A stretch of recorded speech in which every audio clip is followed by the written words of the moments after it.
Ya está con nosotros Federico Berrueto, como cada semana. También está con nosotros Eduardo Alán Ventata. Federico, bienvenido. Muchas gracias, muy buen día. No, muy buen día. A seguir a Federico, la recomendación de siempre, @Berrueto es como debe seguirlo. Lalo, Eduardo Alán Ventata, bienvenido. Muchas gracias, ¿Cómo buen estás? día. ¿Todo bien? Bien, gracias. @Lalo Alán es como hay que buscar. @Lalo Alán, ahora que estamos en calores extremos, sí. Búsquenos ahí en casi todas las redes sociales. Bueno, nada más por el calor, con el pretexto del calor, por cualquier cosa que se le ofrezca. Bueno, oiga, me dicen que hace unos momentos el presidente Obrador volvió a referirse al tema de María Amparo Casar, del que vamos a tratar el día de hoy.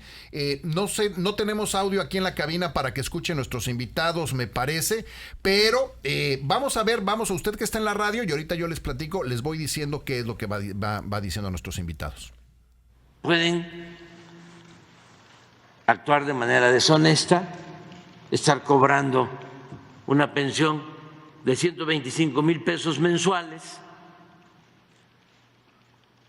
de manera indebida.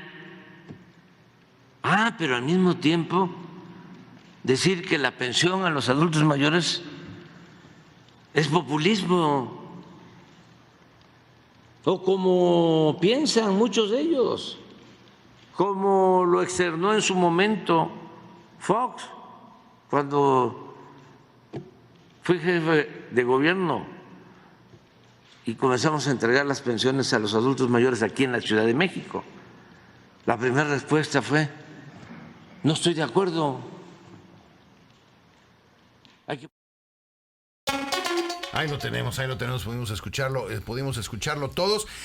Ahora, para usted que nos escucha, si no está familiarizado con lo ocurrido, Federico, hubo el viernes de la semana pasada, el presidente de la República muestra datos personales de María Amparo Casar, su esposo que había trabajado en Pemex, y ahí empieza toda esta historia. Sí, bueno, empieza con una imputación del presidente de corrupción, donde involucra a la presidenta de una organización muy acreditada y muy reconocida en la lucha contra la corrupción, y que ha presentado denuncias muy trascendentes tanto en el gobierno de Peña Nieto como en el de Andrés Manuel López Obrador. La gran estafa. Exactamente. Entonces, María Amparo Casar, que es muy conocida en el medio periodístico, muy respetada, y ella pues vivió el infortunio hace 20 años del fallecimiento de su marido.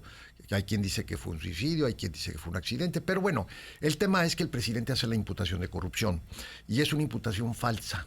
Y es una imputación falsa por una consideración. Si vemos el reglamento aplicable a los trabajadores de confianza, es muy claro el artículo 88 que dice que basta el fallecimiento, no califica el fallecimiento. O sea, no dice... No dice cómo. No establece excepciones, digamos. Exacto. Es suficiente. Bajo cualquier razón Bajo se cualquier murió. consideración, que la familia, la viuda, vamos a decir, presente el acta de fallecimiento, y con eso es suficiente para que el patrón tenga la obligación de proceder de acuerdo a lo que el mismo reglamento establece. De manera tal que no hay la menor duda que era irrelevante para efectos de la prestación si fue suicidio o si fue un accidente el origen de la muerte de Carlos. Pero bueno, el presidente se ha empecinado en esto y es una cosa inaudita. Muchos hemos alzado la voz con alarma, con alerta, porque ya son extremos de indecencia sin paralelo. En primer lugar, meterte con la muerte trágica, ¿no? De una... que es tu rival, y que lo haces ensañándote, divulgando la información de los hijos, especulando sobre 1000 cosas. Y además, en todo esto, pues el drama humano que vive una persona cuando fallece su cónyuge o cuando pierden un padre, y que el presidente lucre con eso, son niveles de indecencia verdaderamente impensables. No creo que en el mundo vaya a vivir una situación semejante. Verdaderamente es para mí muy lamentable que el presidente haya llegado tan bajo. Lalo, pues pareciera que el señor puede hacer lo que quiera y no pasa gran cosa, ¿no? Sí, pareciera que puede hacer lo que quiera y no pasa gran cosa, pero sí tenemos que servir de grandes contextualizadores, ¿no? Porque el presidente, a la hora que reclama públicamente en este púlpito mañanero, prácticamente le endilga a María Amparo la culpa incluso del monto de la pensión. Y la señora no puso el monto. Pues el monto lo establece un tabulador en su momento vigente en una empresa productiva del Estado. Ella no llegó a Pemex y dijo, me vas a dar esta pensión de tanto dinero. Entonces se me hace indecentemente injusto, coincido con el calificativo de Federico, el decir, bueno, es que una pensión de 100 y cacho mil pesos mensuales contra las pensiones que le damos a los adultos mayores. Y en efecto, las pensiones para los adultos mayores son una medida populista, que eso no lo podemos dejar de ver, pero no podemos dejar de decir que son una medida necesaria en muchos de los casos para una vida digna de muchas personas. Ese tema no tiene nada, absolutamente nada de relación con lo que percibe María Amparo por concepto de un tabulador y de una prestación que está establecida en un reglamento de una empresa productiva del Estado. Es injusto, indecente, incluso, diría yo, inhumano, desde el punto de vista de la violación de sus derechos humanos, el compararla a ella con esta situación de adultas y adultos de corrupción, mayores. Hay algunas citas que llaman mucho la atención que dio el presidente. Cito, ahí tienen a Leo Zuckerman llamándome miserable porque doy a conocer actos de corrupción de María Amparo y ya hasta me la habían mentado. Ellos sí pueden actuar de manera deshonesta y está comprobado que hay pensión de 125,000 pesos mensuales, lo que comenta Eduardo. Y aquí también hace otro comentario que dice, ¿a cuántas personas han calumniado en México contra la corrupción sin tener pruebas y resulta que María Amparo es su directora? Pues sí, lo que el presidente está sacando raja política de esto. O sea, el presidente cree, asume, y ojalá y no le dé resultado, de que está nuevamente polarizando a aquellos corruptos que se benefician, abusivos de los recursos públicos, y por otro lado el pueblo que ha sido ofendido, robado, marginado y que pues vive condiciones muy... O sea, es muy clara la intención del presidente y tiene que ver fundamentalmente con las elecciones. Mi opinión al respecto es que debe haber un sentido de la mesura, de la prudencia, y esto, dado que el presidente y sus allegados no lo tienen, los medios de comunicación debemos alzar la voz con mucha claridad, decir, señor presidente, eso no se debe, eso no es aceptable, eso es repudiable bajo todas luces, ¿no? Y en el caso, bueno, hay reglas de respecto a los pensionados. Todo el mundo lo sabe, los trabajadores de Pemex, los trabajadores de Comisión Federal de Electricidad, etcétera, tienen un estatus de privilegio, esa es la verdad, frente a los demás trabajadores. Totalmente. Y ellos han podido conseguir, digamos, prerrogativas o derechos que son verdaderamente... de la Comisión Federal de Electricidad no pagan su energía eléctrica. Los jubilados de la Comisión no pagan la electricidad, digo, por dar un ejemplo de cosas que son indebidas, pero son las reglas. Sí. Y en todo caso, hacia donde uno debe dirigir la crítica es, bueno, ¿cómo cambiamos esta inequidad? Pero no el hacer de una persona que es muy relevante en el escrutinio público del poder, hacer escarnio de ella para descalificarlo. Porque en el fondo lo que se quiere es que no haya escrutinio al poder.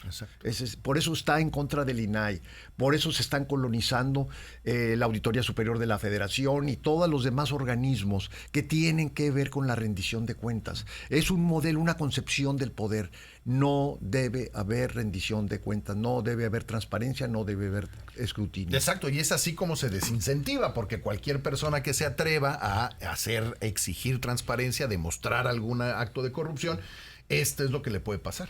Sí, por supuesto. Este es un ejemplo de escarnio público dirigido a todas aquellas personas que piensan distinto al presidente. Y es un escarnio público incluso un tanto ineficiente. Lo que está haciendo el presidente, si existiera un acto de corrupción real y perseguible, lo que está haciendo el presidente es generar vicios tales que no permitan a las autoridades llevar a cabo su tarea porque violenta, entre otras cosas, la presunción de inocencia de María Amparo, que aplica en este tipo de materias. Tendría que haber seguido un proceso administrativo, tendría que haberse hecho una investigación dentro de ese proceso administrativo y tendría que haberse guardado el debido proceso aplicable con sus matices y con sus modulaciones a este proceso administrativo del que hablo. Y el salir al público, señalarla, culpabilizarla de facto, haciendo entrever que existe un acto de corrupción que no se ha investigado, que no se ha calificado y que no se ha sentenciado, lo único que está haciendo es impedir el debido trabajo de las autoridades correspondientes. Además de vulnerar los Sí, derechos. autoridades que están siendo plenamente sustituidas por el presidente, ¿no? Entonces, si queremos ahorros, vamos a correr a todas las autoridades del país y dejamos al gran tribuno, Sí. ¿no? Ahora, hay una cosa que hay que destacar, que es un modelo reciente del presidente. Son 3 casos y los 3 son de damas. Ceci Flores, Sí, claro. la periodista del New York Times, que también se le divulgan sus El datos teléfono, personales. sí. Y ahora, o sea, el presidente no tiene este sentido de esencia. ¿Por qué? Porque sí importa que sean mujeres y sobre todo por las dificultades que como mujer tienen para irse abriendo camino y que las 3 son de excelencias cada una en sus áreas. La periodista sin duda alguna, Ceci Flores, que es una heroína, ¿no? ¿Qué pantalones tiene la señora? Y el caso de igualmente. Faldas. Entonces, la verdad, no puedo entender, se me hace muy difícil que no hay nadie cercano al presidente que le diga, presidente, no se vale, no se puede. El problema aquí es que a estos personajes, mujeres o quien sea que esté en una situación similar a la que está pasando Amparo Casar, no es que no sean populares, es que es difícil que la población las conozca como se conoce y es tan popular el presidente. Entonces, al momento de llegar al escrutinio público, ¿a quién le creo? ¿Al presidente que es popular y que todo México conoce, o a una periodista del New York Times que seguramente es privilegiada, que seguramente tiene razones para mentir, ¿no? Entonces, pareciera que esa crítica o ese juicio siempre va a beneficiar al presidente. Sin duda alguna. Creo que estás tocando un tema fundamental, Viri, y es el uso y el abuso de la tribuna pública, donde en lugar de que las autoridades informen, que eso está establecido en la ley, lo que hemos vivido a lo largo de todo este periodo es una prédica propia de la propaganda política. Entonces, sí, efectivamente, se dirime en planos muy desiguales la controversia, el debate o los distintos puntos de vista, y que desde luego que prevalece la del presidente. Dijo María Amparo Casar, me parece que ayer, en algún tuit que mandó, dijo: nosotros no nos vamos a detener en lo que estamos haciendo, seguimos para adelante, y ella pues va a seguir haciendo su trabajo, ¿no? Una mujer muy valiente. Sí, el presidente se va, los demás nos quedamos. Sí, exacto, nos quedamos y todos. la vida sigue para bien y para mal, ¿no? Sí. Sí, el tema es que el presidente no cree que se va. Pues eso Pues se comporta como tal, ¿eh? Se comporta como tal, ¿no? El silencio posterior a tu expresión se sintió. Oigan, en este par de minutos que nos quedan, estuvo Claudia Sheinbaum, estuvo acá. Pregunta, a ver, ¿qué opinión tienen ustedes? Me da la impresión que está viniendo muy seguido Claudia Sheinbaum. Sí, está viniendo muy seguido. Y quiero entender por qué. Representamos el 1.5% de la lista del país en términos de votos. O sea, en realidad, el peso político en las elecciones, en las campañas de Yucatán, puede ser por percepción, pero no por realidad. No sé si estés de acuerdo. Pues bien, la información seguramente que tiene Claudia es que la elección está cerrada, que lleva ventaja el PAN y que su presencia en Yucatán puede hacer la diferencia. Seguramente esa es la idea que tiene ella. Y no sé por qué le da en el contexto nacional la importancia a Yucatán cuando en Veracruz, que tiene mucho mayor peso electoral, está entrando agua por todos lados. Y en la Ciudad de México no se diga, ¿no? Entonces las elecciones locales pintan muy complicadas para Morena, ¿no?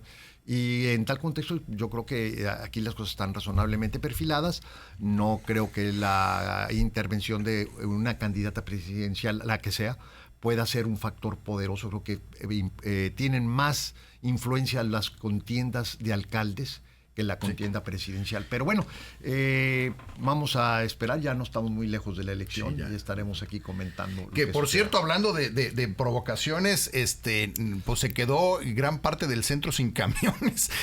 Hubo un problema en el transporte público el día que vino Claudia Sheinbaum, porque los camiones de transporte público, no el vaivene, los otros fueron utilizados para llevar gente. Pero ¿cómo? Si Morena no utiliza camiones para acarrear gente. No los del vaivén. Tenemos otros datos. Sí, tenemos otros datos nosotros. De hecho, creo que aquí tenemos imágenes de las Y hay colas y video. colas que había. Hay Hay video. video de las colas y colas que había en el centro, y la gente, nos recibimos muchos reportes diciendo, oigan, es que no pasa el camión, es que ya llevamos horas aquí, hasta que alguien dijo, ya sé dónde están los camiones.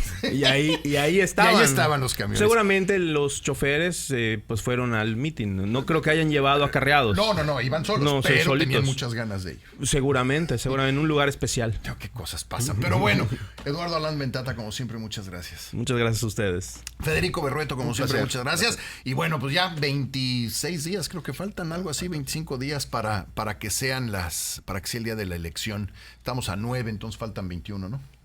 Qué cosa. Sí, bueno. Vamos a un corte, regresamos.